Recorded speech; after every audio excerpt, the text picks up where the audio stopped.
I opened my childhood bedroom door and stopped breathing. My wedding dress was hanging from the closet door like a ghost. My sister was standing in front of the mirror wearing it.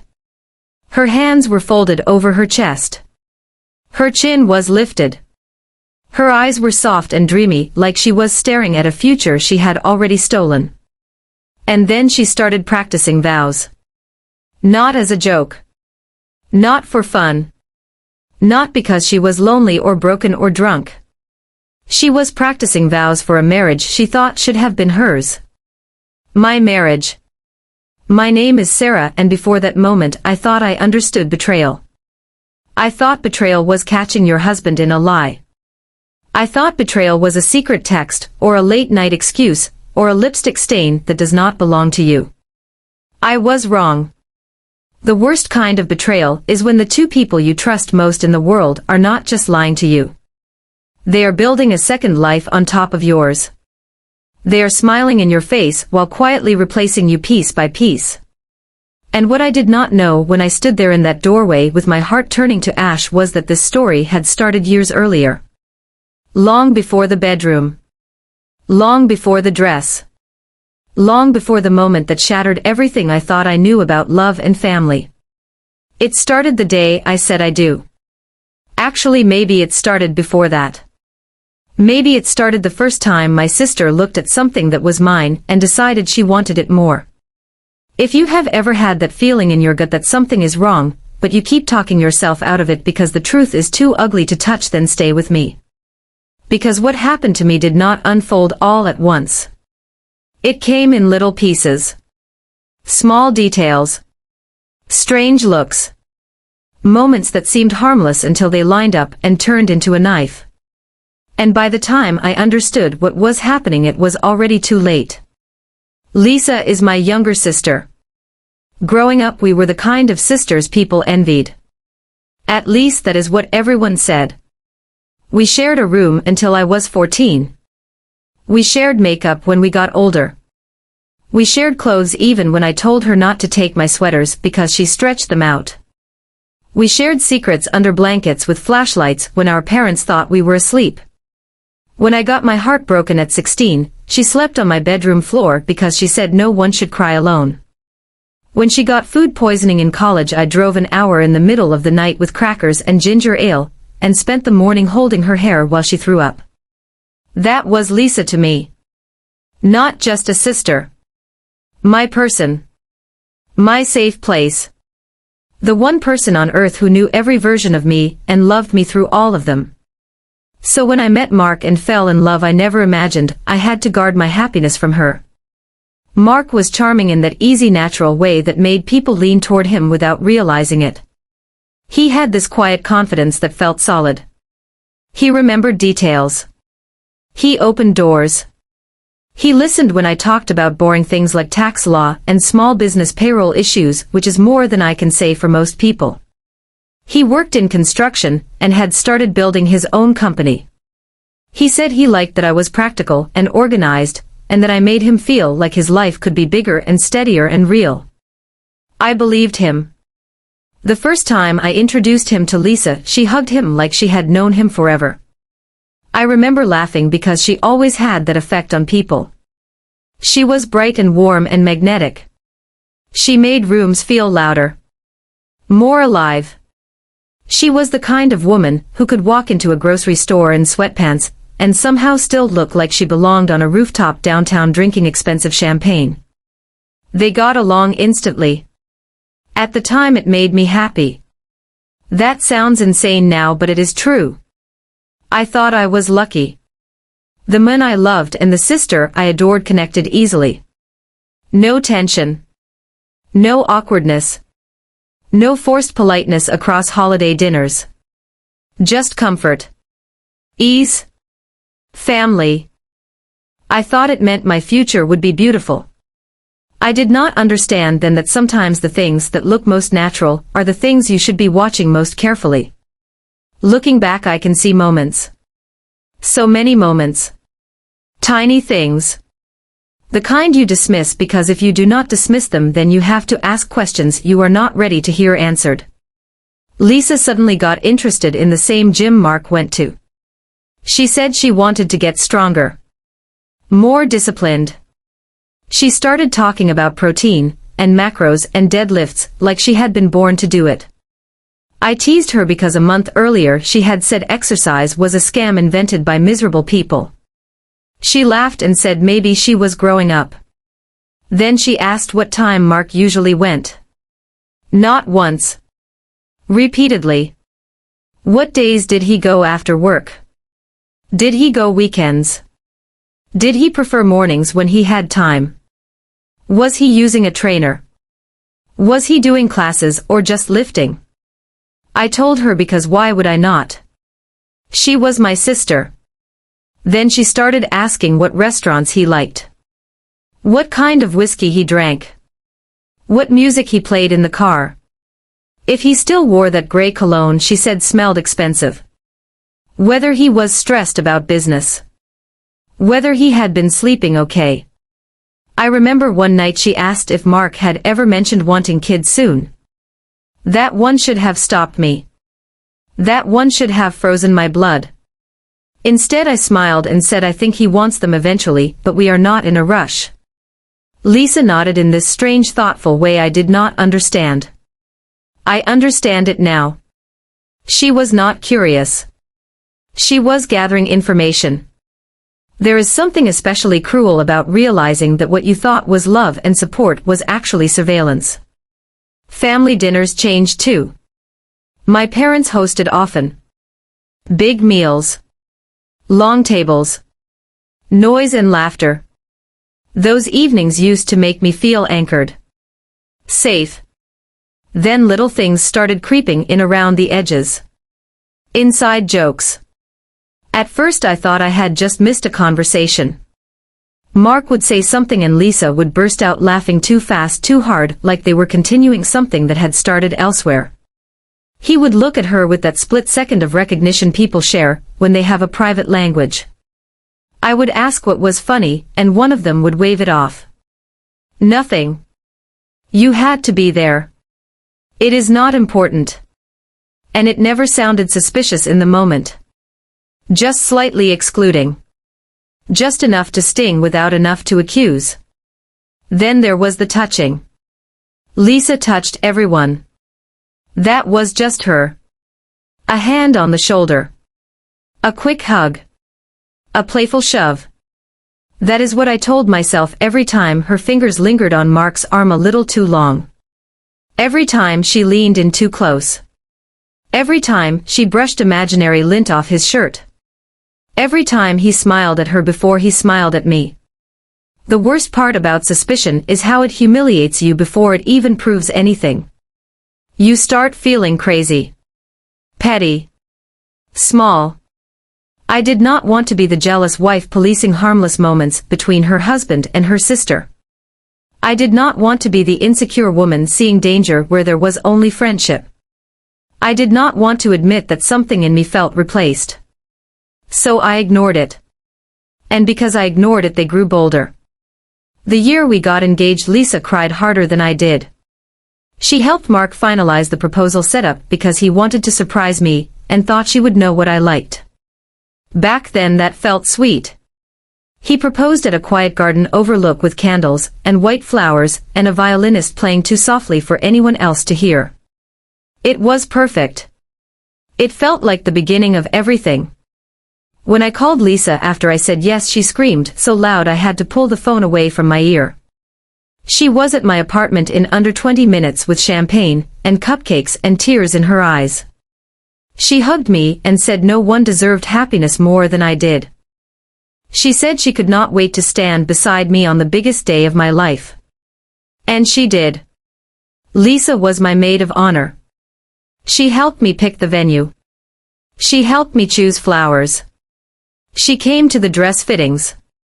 She held up veils and took pictures and made me laugh when I got overwhelmed. And the dress we finally chose was not just beautiful. It was sacred. My grandmother's dress redesigned to fit me. Hand-stitched lace. Ivory silk. Tiny pearl buttons down the back. It carried history. Blessing. Memory. My grandmother had worn it in a black and white photo my mother kept framed in the hallway. Lisa knew exactly what it meant to me because it meant something to both of us. We grew up staring at that picture. We both used to touch the frame with our fingertips as kids and say maybe one day. I told Lisa from the start that if I had daughters one day maybe one of them would wear it. And if I did not then maybe she could wear it when her time came. She cried when I said that. Cried. Tell me how someone cries over a promise like that and still does what she did later. Tell me how someone helps zip you into the dress and secretly imagines taking your place. The bachelorette party was a blur of neon lights and loud music and cheap drinks and terrible dancing. I remember Lisa being especially attentive that night. She kept refilling my glass. Kept making sure I had fun. Kept whispering that this was my time, and I deserved to feel adored. Around midnight, I noticed she had disappeared for a while. I assumed she was in the bathroom, or outside taking a call. I did not think twice. That missing hour would come back to haunt me. But I did not know that then. The wedding day itself was flawless from the outside. Sunlit church. Soft music. Flowers everywhere. My father crying during the first look. My mother pretending not to. Mark standing at the altar with his eyes shining when he saw me. Lisa holding my bouquet and dabbing tears and fixing my train and whispering you look like forever. Forever. That word hits differently when you know some people can say it while plotting the end. During the vows Mark's voice cracked. He promised honesty. Loyalty. Partnership. He said I was home to him. He said I was the woman he wanted beside him in every season of life. And I believed every word. I want you to remember that. I believed him. Because later when I learned the truth the hardest part was not just what they had done. It was that I had trusted it completely. There was no hesitation in me. No fear. No warning loud enough to stop me. Just love. Pure stupid wholehearted love. For the first year of marriage things looked normal. Better than normal actually. We settled into routines. Sunday brunch. Shared grocery lists. Movie nights on the couch. Complaints about bills and laundry and whose turn it was to call the plumber. Ordinary married life. The kind of life people overlook because it is not flashy, but it is what real intimacy is built from. Or at least I thought that is what we were building. Lisa came around often. More often than before. She would text Mark sometimes if she could not reach me. That seemed practical. If we were hosting family dinner she coordinated with both of us. If she needed help moving a shelf or changing a tire she called him because he was handy and eager to help. Again it all seemed normal. Until normal became a cover so complete that I stopped seeing anything underneath it.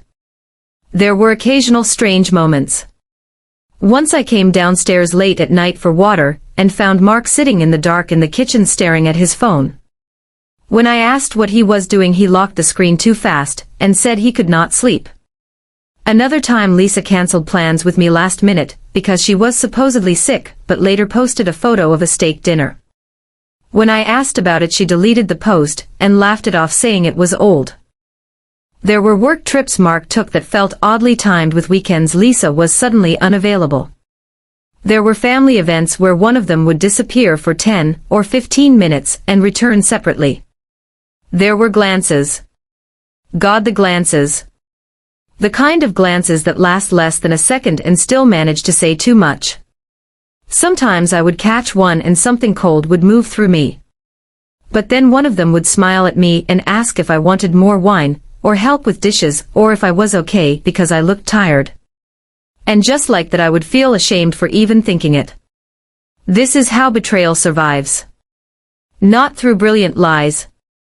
Through your unwillingness to believe the worst about people you love. By the second year of marriage I had started noticing that Mark was more absent even when he was present. He answered me but did not really hear me. He kissed me by habit. He forgot things I had just told him. He seemed distracted at dinner. Detached in bed. There was a distance between us I could not name. When I asked if everything was okay, he blamed stress. The company was growing. Employees were unreliable. Clients were demanding. He was exhausted. I believed that too. I tried harder. I cooked his favorite meals. Planned little date nights. Bought the tickets to a concert he had mentioned months earlier. Suggested a weekend away. For a while it seemed to help. He would come back to me in flashes. Enough to keep me hopeful. Enough to keep me trying. And Lisa was always there around the edges. Checking in. Offering support. Telling me marriage goes through phases. Telling me I was overthinking. Telling me Mark loved me. That part still haunts me. She comforted me over pain she was helping create. Do you know how twisted a person has to be to do that? To look into your eyes while you cry over a marriage she is actively poisoning and still stroke your hair and tell you it will be okay. Some nights I replay those conversations and I still cannot decide what was more monstrous. The affair. Or the performance. Then came our 3rd anniversary. I had planned a surprise dinner at home. Nothing huge. Just something thoughtful. Mark had been stressed and distant, and I wanted to bring us back to each other. I left work early. Picked up fresh bread from the bakery he liked. A bottle of wine we had saved. The lemon tart from that place downtown, where we had our second date. I remember feeling hopeful. Nervous. Determined. Like if I got the lighting right, and the food right, and the timing right, maybe we could find our way back. That is the thing about people who are being betrayed. They are often the last ones still fighting for what is already dead. When I pulled into the driveway, his car was there. So far so good. Then I noticed another car.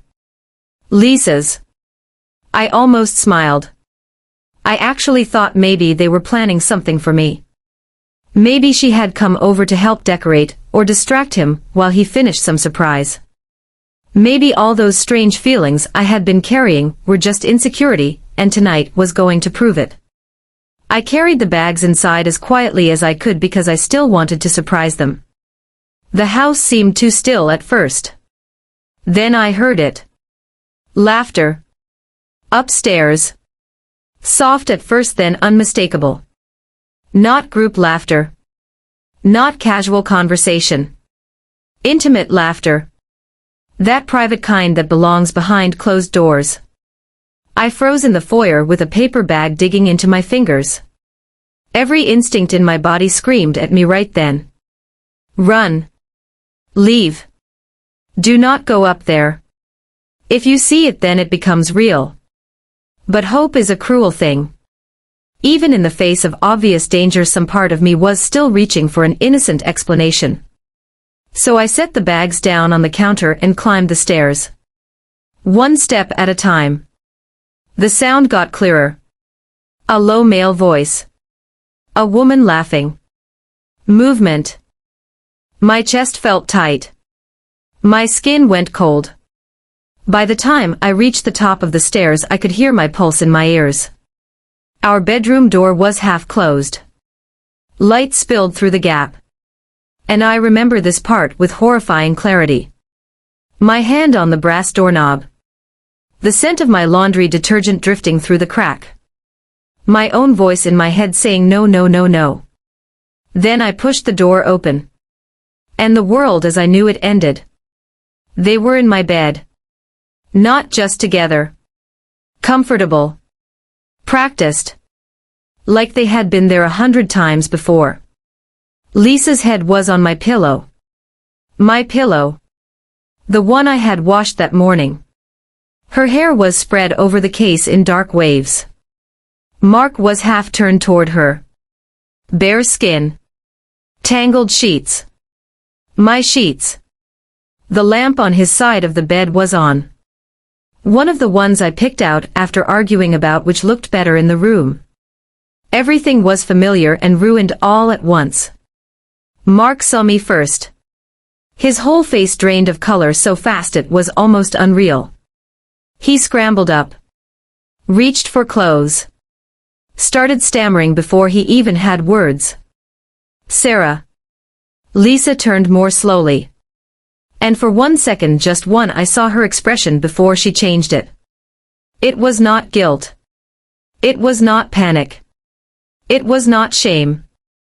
It was triumph. Satisfaction.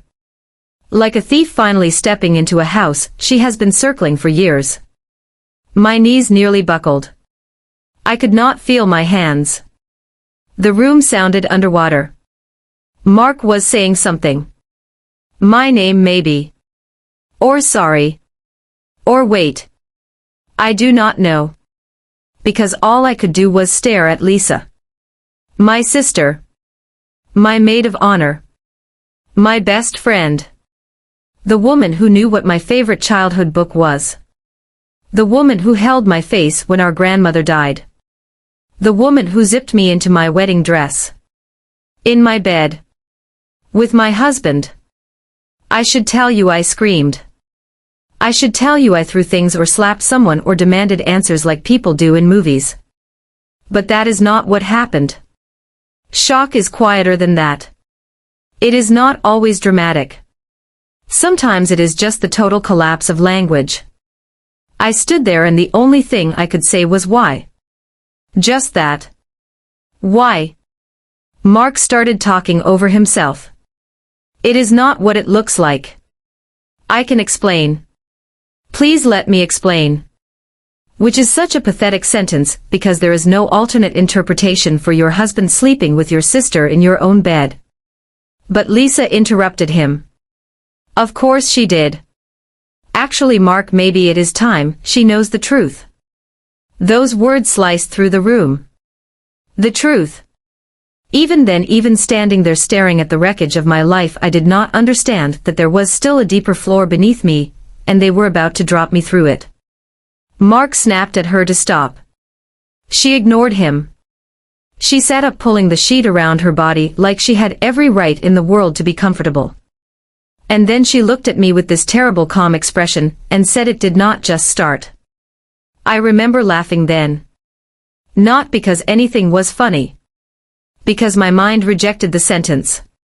Did not just start. What do you mean did not just start? How long? She did not answer right away. That pause was deliberate. She wanted me to feel it. Wanted me to need it. Wanted the power of making me ask. How long, I said again, and this time my voice sounded strangled. Lisa tilted her head and said, since the bachelorette party. The night before my wedding. I think something inside me physically tore. The bachelorette party. The missing hour. The night I was celebrating my future with my friends and family, my fiancé was with my sister. And it gets worse. Because when I stared at Mark waiting for him to deny it, he looked down. He looked down. No outrage. No protest. No desperate correction. Just silence. And in that silence my marriage died in front of me. Lisa kept talking. Slowly. Almost gently. Like she was easing me into a truth she believed I should be grateful to receive. She said it just happened. She said they connected. She said he understood her in a way no one else had. She said he was never fully mine. She said when I was on my honeymoon he was texting her. She said when he told me he was working late he was with her. She said every anniversary dinner, every holiday, every family trip, every quiet season of my marriage had been shadowed by them. 3 years. 3 years. 3 years of lying to my face. 3 years of family dinners and inside jokes and fake concern and fake smiles. 3 years of making me the fool in my own life. Mark finally tried to shut her up then. He said enough. He said this is not helping. Helping. Helping. As if there was any version of this that ended with help. I do not remember leaving the room. I just remember suddenly being downstairs, and then outside, and then in my car with both hands gripping the steering wheel so hard my fingers hurt. I backed out of the driveway too fast. I do not know where I was going. I just knew I had to get away from the house before I shattered. I drove until I could not see because my eyes were full of tears. I pulled into a gas station parking lot off some road I do not remember taking. And then I screamed. Not cried. Screamed. The kind of scream that feels ripped from somewhere below your ribs. Animal. Raw. Ancient. People glanced over. I did not care. I screamed until my throat burned. And when I could not scream anymore, I sobbed so hard my chest cramped. There is a particular kind of grief that comes when a truth rearranges your past. It is not just pain about the present. It is the horror of looking backward and realizing your memories are infected. The honeymoon photos. The anniversary gifts. The Christmas cards. The dinners. The jokes. The little boring Tuesdays you thought were real. Every memory becomes a crime scene. I ended up at a hotel 30 minutes away because I could not bear the thought of going to my parents and explaining it before I could even breathe. I checked in with swollen eyes and a voice so broken the woman at the desk asked if I was okay. I lied and said yes. Then I got to the room and collapsed. I cried until there was nothing left in me. Then I cried more. I ordered coffee because I was afraid if I slept I would wake up and it would still be true. I sat on the edge of the bed with my shoes still on, staring at the blank wall, and replaying every detail I had missed. The gym. The texts. The inside jokes. The missing hour. The way he looked at her. The way she comforted me. And somewhere in the middle of the night, after the third box of tissues, and the fourth cup of coffee, something changed. Not healed. Not softened. Hardened. There is a point in deep betrayal where grief stops being soft and becomes sharp. A blade. A strategy. A decision. By dawn I was no longer just heartbroken. I was awake. And that is when I realized something important. They thought they had chosen the right victim. They thought because I loved deeply I would break quietly. They thought because I was loyal I would beg. They thought because I was grieving I would stay disoriented long enough for them to rewrite the story. They did not understand who they had betrayed. I was not just Mark's wife. I was the accountant who handled most of the back office work for his construction company. I knew the payroll structure. The invoicing. The client billing. The reimbursements. The cash flow patterns. The discrepancies. And I was not just Lisa's sister. I was the person who knew her history. Her habits. Her secrets. The things she tried hardest to hide from the polished image she sold to the world. I did not form a revenge plan all at once. That is what people get wrong about revenge. The best kind is not impulsive. It is patient. Precise. Quiet. It starts with facts. So I spent the next 2 days collecting them. Mark called constantly. I let every call go to voicemail. He texted apologies. Please. Explanations. He said he loved me. He said Lisa manipulated him. He said he was confused. Confused. As if a 3-year affair with my sister is the result of temporary disorientation. Lisa texted once. I never meant for it to happen like this. That sentence made me laugh so hard I almost got sick. Like this. As if there was some graceful way to betray me for 3 years. I ignored them both. Instead I went line by line through business records. At first I was looking for emotional clarity. Something to do with my hands so I would not unravel. Then the numbers started speaking. Hotel charges. restaurant bills, gift purchases, cash withdrawals, travel expenses submitted as client entertainment, materials invoices that did not match delivered supplies. Once you know what to look for, fraud glows. I found enough in the first afternoon to know he had been using business accounts to fund the affair. Not once. Repeatedly. Carelessly. He had gotten comfortable. He had assumed the woman doing his books would never imagine she needed to audit her own husband for infidelity expenses. But that was just the beginning. The deeper I went, the uglier it got. There were client overcharges, missing receipts, personal spending disguised as project costs, transfers between accounts that made no sense unless you knew someone was skimming. And suddenly this was bigger than betrayal. This was exposure. I made copies of everything. Digital and printed. Organized. Time-stamped. Cross-referenced. I am very good at what I do, and I had never been more motivated. But I did not move yet. Not yet. Because another realization had started growing in the back of my mind. Lisa was too confident. Too comfortable. Too eager for me to know. That look on her face in the bedroom had not been panic, because somewhere deep down she believed she had already won. And people only look that confident when they think they know how the story ends. So I started asking myself a different question. What had they been planning? Not just what had they done. What came next? That question led me somewhere I was not expecting. On the third day after discovery, I went back to the house while I knew Mark would be at work. I was legally entitled to be there, and I needed documents anyway. The silence inside was unbearable. Everything looked untouched. The photo frames. The couch blanket. The coffee mug in the sink. Evidence that life had existed here only days earlier.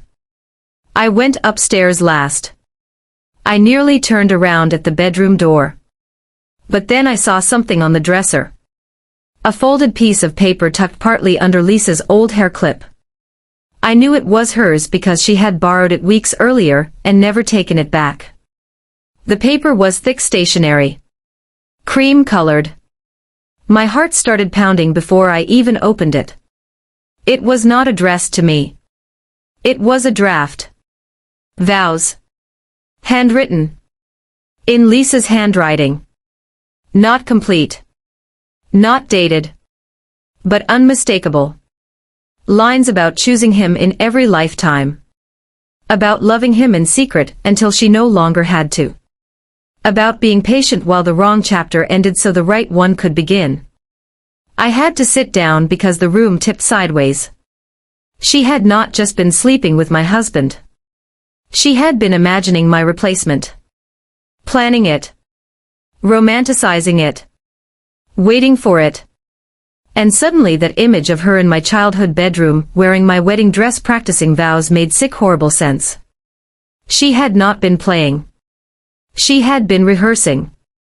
That was the moment rage became clarity. I was not dealing with two reckless selfish people who got carried away. I was dealing with two people who had spent years feeding off my trust while fantasizing about a life built from my ruins. And if you are wondering how I knew about the dress rehearsal scene, before I saw it happen later, that answer is simple. Because after finding those vows I started watching more carefully. And what I saw after that still chills me. But before I tell you that part, you need to understand what I did next. I met with a lawyer. A shark of a woman named Denise who wore navy suits, and had the emotional warmth of a scalpel. I adored her instantly. I brought her the evidence of the affair, and the financial documents. She looked through everything without blinking, and then said the words that steadied me. He is not as smart as he thinks he is. She told me to secure copies of all shared financial records. Change passwords. Freeze what I could legally freeze. Document every contact. Do not warn him. Do not threaten him. Let him keep thinking I was in the emotional fog of discovery. So I did. For the next week I performed devastation. That part was not hard because I was devastated. But I learned to weaponize what they expected from me. I let Mark think I was too broken to act. When he texted asking to talk, I sent short, vague replies. I need time. I cannot process this. I do not know what I am doing. He interpreted my silence as weakness. Men like Mark always mistake composure for dependence and grief for surrender. Lisa left 2 voicemails crying. On one of them she said we needed to talk sister to sister because there was context I did not understand. Context. I kept that voicemail too. Then something happened that nearly derailed me. My mother called. Her voice was strange. Careful. She said Lisa had told them there had been a misunderstanding, and that Mark and I were going through a difficult time, and maybe I was overreacting. Overreacting. I felt my body go ice cold. That was when I realized Lisa had already started rewriting the story for the family. Of course she had. People like her never step into destruction without also planning the narrative afterward. I told my mother everything. Not all at once. I could barely speak. But enough. Enough that there was a long silence on the phone. Enough that I heard her inhale sharply like she had touched something hot. Enough that by the end she was crying too. My father got on the phone next. I have never heard that man sound so controlled in my life. The kind of control that only exists because fury is pushing against it from underneath. He said, "Come home. Just for a little while. Let us take care of you." So I went to my parents' house for the first time in years. And that is where the dress happened. I had gone upstairs to get a sweater from my old room because my mother always kept the house colder than I liked. The hallway was quiet. I remember hearing a floorboard creak before I reached the door. I assumed maybe my mother was in there putting laundry away. I opened it without knocking. And there she was. Lisa. Wearing my wedding dress. Standing in front of the mirror. Practicing vows from memory. My vows maybe. Hers maybe. Some twisted combination of both. For a second I could not move. My childhood room. The room where we whispered secrets and painted each other's nails and promised nothing would ever come between us. The room where she once climbed into my bed after a nightmare and asked if she could sleep beside me because monsters felt smaller when I was near. She was standing in that room dressed like my ghost. She saw me in the mirror first. Still she did not jump. Still she did not look embarrassed the way a normal person would. She slowly turned toward me, and one hand actually smoothed the skirt like she was admiring the fit. "It suits me better than I thought it would," she said. There are moments when a human face becomes unrecognizable not because it changes, but because who you finally understand is behind it is so ugly you cannot reconcile it with the features you have loved your whole life. That was one of those moments. I asked her what she was doing. Even though I could see what she was doing. Even though the question was too small for the horror in front of me. She smiled a little. Just a little. Maybe if things had gone differently this would have been mine. Mine. She said it like a possibility. A loss. A claim. I do not remember crossing the room, but suddenly I was there ripping the dress from her shoulders with shaking hands. She yelled at me not to tear it. Not to tear it. Even then she cared more about the dress than the damage she had done. My mother came running. Then my father. And for the first time the whole thing was exposed in one room without polite silence protecting it. Lisa cried. Of course she cried. She said she loved him. She said she had not meant to hurt me. She said love is complicated. She said you cannot help who you connect with. She said Mark had been unhappy. She said she had spent her whole life feeling second best next to me. There it was. The rotten core. Not love. Resentment. I had what she wanted, so she convinced herself wanting it made taking it okay. My father told her to leave. Not later. Not after everyone calmed down. Immediately. She looked at my mother like she expected rescue. My mother just stood there with tears streaming down her face, and did not move. Lisa left carrying her shoes in one hand, because she did not even have time to put them back on properly. That should have been enough. But it was not. Because betrayal does not end at exposure. Exposure is only the first collapse. After that comes the accounting. And I was ready for that part. First was Mark's business. I contacted his largest client through proper channels and requested a formal review of certain billing irregularities. I did not rant. I did not overshare. I simply provided documentation. Enough to raise immediate concern. Enough to start the kind of chain reaction no small business survives when trust is the product being sold. Then I filed the necessary report with the state licensing board outlining financial misconduct tied to project accounts. Again, no drama. Just evidence. Clear. Organized. Damning. Once those wheels started turning, there was no stopping them. Clients backed away. Payments froze. Questions multiplied. His partners panicked. Mark started calling non-stop again. This time there was real fear in his voice. He accused me of trying to destroy him. He said we could handle this privately. He said I was being vindictive. I listened to one voicemail 3 times, because I could not get over the audacity of a man who had betrayed me with my sister for 3 years, accusing me of going too far by exposing what he had done with company money. Consequences always feel cruel to the people who thought they would never face them. But Mark was only half the equation. Lisa required something more personal. Because Mark's downfall would hurt her eventually, but it would not name her. And I needed the truth attached to her face. Lisa worked at an upscale boutique downtown. The kind of place where appearances are everything and gossip travels faster than receipts. Wealthy clients. Social climbers. Wedding registries. Charity luncheons. Women who pretended to be discreet while treating scandal like oxygen. I did not have to invent anything. I only had to let the truth breathe. Before all this, Lisa had dated a man named Jake for nearly 2 years. He was decent. Steady. Too decent for her in hindsight. She dumped him abruptly a month before my wedding and blamed vague incompatibility. At the time I comforted her. Later I learned she had already begun the affair with Mark and Jake had simply become inconvenient. I called him. I expected anger. I expected awkwardness. I did not expect relief. He said he always suspected there was someone else but never knew who.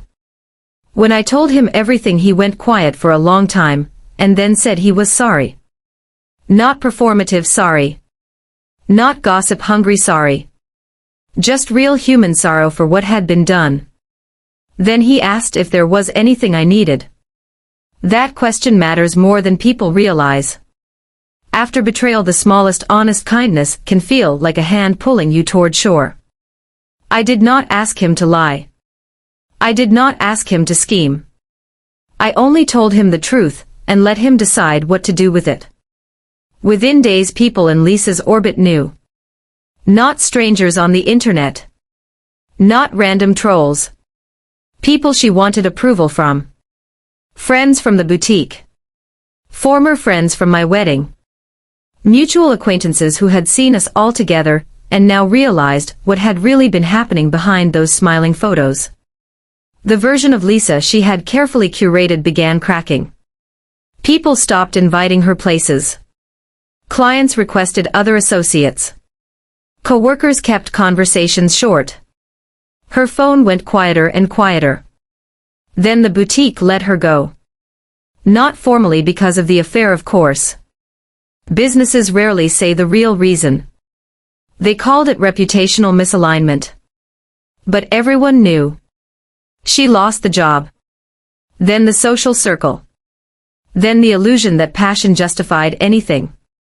And now comes the part that almost sounds satisfying until you realize how bleak it really is. Once Mark's business started collapsing and his money problems became impossible to ignore, he turned on Lisa. Of course he did. Men like him are not loyal in crisis. They are loyal only to convenience. Lisa was thrilling when secrecy made her feel special. She was less appealing when she became a visible consequence.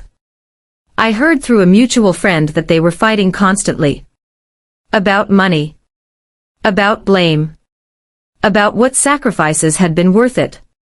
About who ruined whose life. He told people she pushed him. She told people he manipulated her. The great romance they had protected for 3 years could not survive a month of daylight. One night I got a voicemail from Lisa at 2 in the morning. She was sobbing so hard I could barely understand her. She said he had left. Packed what he could fit in his truck and gone. No goodbye worth naming. No grand explanation. Just vanished across the country chasing a fresh start now that the old one was in flames.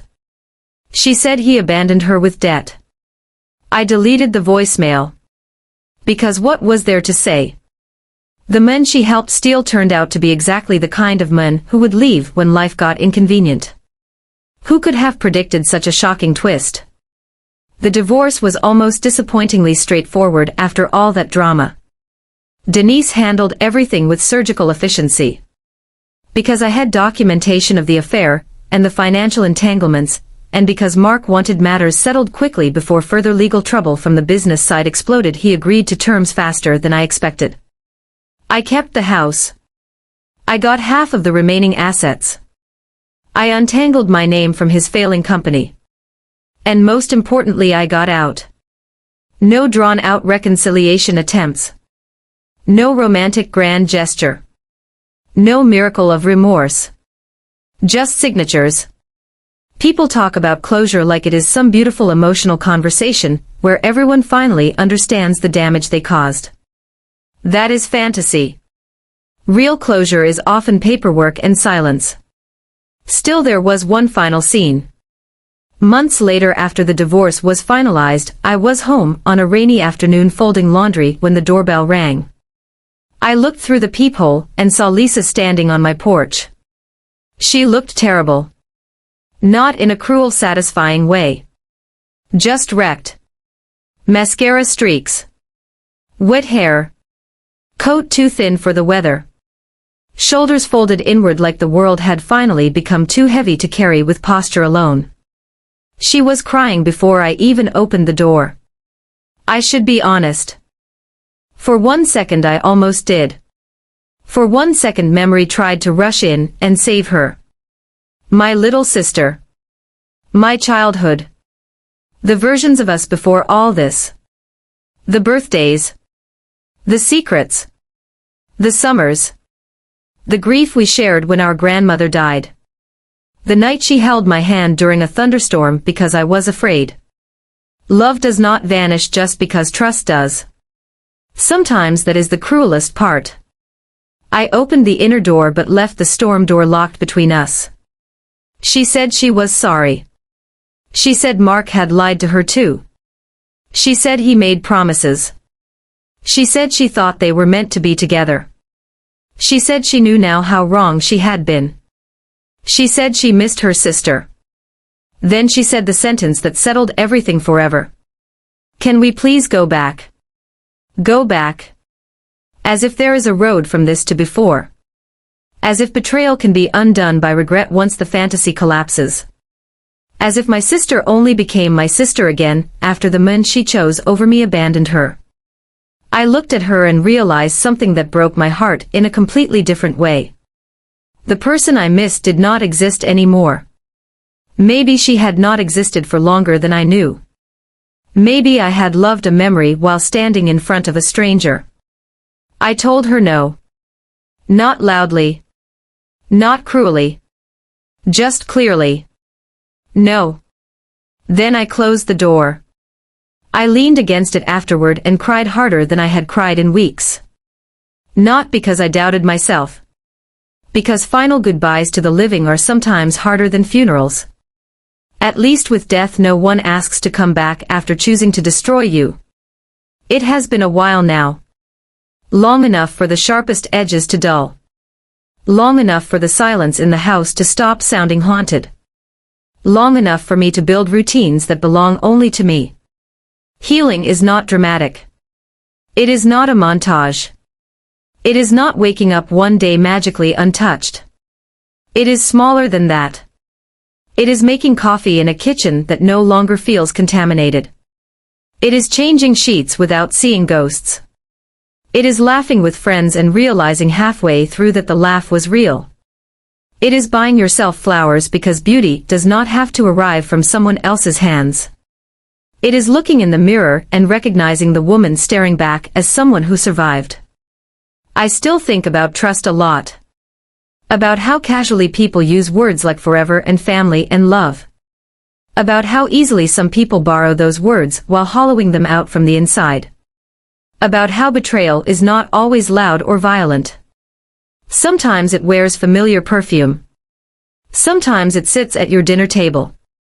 Sometimes it calls you sister. But I also think about strength. Not the kind people congratulate you for. The quiet kind. The kind that gets you through the hour after the truth. The kind that gets paperwork filed while your hands shake. The kind that says I can love deeply and still leave what breaks me. The kind that learns the difference between forgiveness and access. If you are listening to this while living through your own version of betrayal, I need you to hear me. What they did is not your reflection. Their disloyalty does not mean you were naive. Their lies do not mean you were stupid. Your trust was not weakness. It was proof that you loved honestly. The shame belongs to the people who exploited that. And if you are still at the stage where everything feels contaminated and every memory hurts, and the future looks like a black wall you cannot see through, I promise you this. One day the story will stop being about what they took. And start becoming about what you refuse to let them keep. That is where I live now. Not in the bedroom. Not in the dress. Not in the lies. Not even in the revenge, if I am being honest. I live in the aftermath I rebuilt. I live in the mornings I earned. I live in the peace they could not imagine because people like that never understand peace. They only understand appetite. Sometimes I wonder whether Mark ever thinks about the life he burned down. Whether he ever remembers the wedding day and feels anything real. Whether Lisa still sees herself in that dress when she closes her eyes. Whether the two of them ever admit that this was never some tragic love story. It was greed. Greed for attention. Greed for excitement. Greed for what belonged to someone else. And greed always comes hungry and leaves empty. As for me, I do not need them to suffer forever for me to move on. I just needed the truth. I needed the mask ripped off. I needed the lies to stop renting space inside my life. Once that happened, everything else was just consequence. That does not mean I am grateful for the pain. I hate when people say that. As if betrayal is a gift because it teaches you something. No. Some lessons cost too much. But I am grateful for myself. For the version of me who got up off that hotel bed and started gathering evidence through tears. For the version of me who did not let their version of the story become the official one. For the version of me who stood at the door and said no even when history was begging for softness. I am grateful that I found out.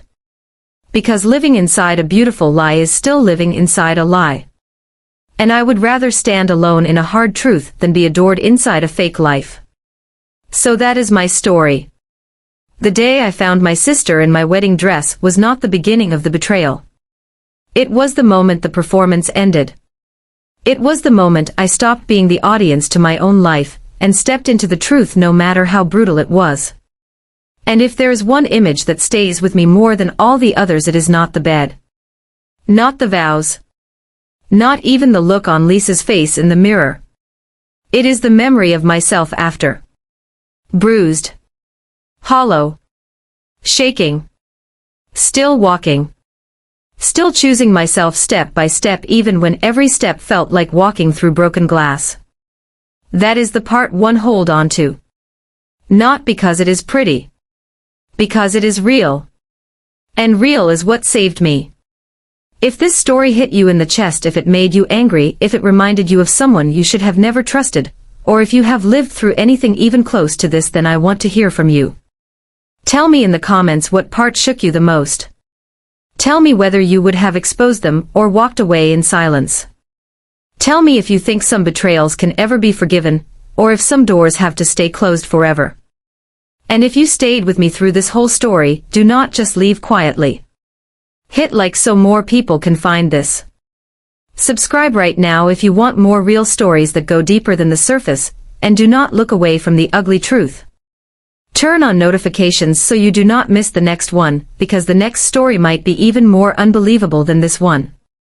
And if you have ever been betrayed, but kept going anyway, then write "still walking" in the comments. Because some of us lost everything we thought we had.